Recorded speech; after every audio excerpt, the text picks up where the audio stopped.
LNG ship owner, what is the development today about LNG? Right, let's think about then. Spain is the hub and the entrance of world 50% commerce of LNGs. Well, that one I got it right. Now, therefore, continue. Spain has been, since it is really seated strategic, the meeting point for the world commerce. That's why we found America first, because we just were closer to all of it.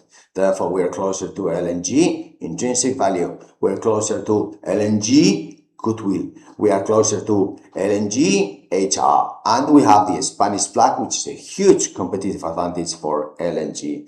But aside from the Spanish flag, why not, dear ship owner, think about having Latin, which we are going to have huge projects developing for LNG shore. Like people are realizing that indeed shore LNG, it is going to be huge business, like fish farming, like wave energy, like wind energy, and so on. Yeah, we are starting to realize even waves. Just one wave generates 3,300 jobs, perpetual intrinsic value, and just 150 meters multiply how many meters we have in these shores in the Indian Ocean and then Pacific. But the LNG is the same thing. Now, can we really think different and just start stopping paying these high, huge wages that you are doing? So, but thinking long-term talent retention close to the meeting point where the Spain are going to be, ships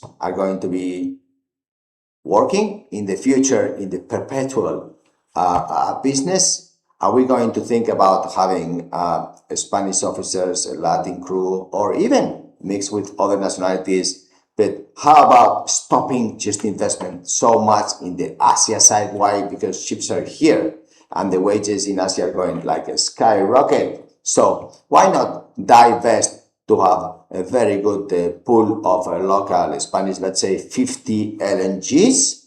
Well, if you are thinking about that, perhaps having 10 Spanish flag and this kind of consulting projects, a strategic long-term talent retention to give this really intrinsic value, this boost to your company cost and retention, because ships will be around here in Spain, then contact me, because we have a huge experience and we're looking forward to doing it this time for good and for 40 years, 50 ships. Thank you. Bye.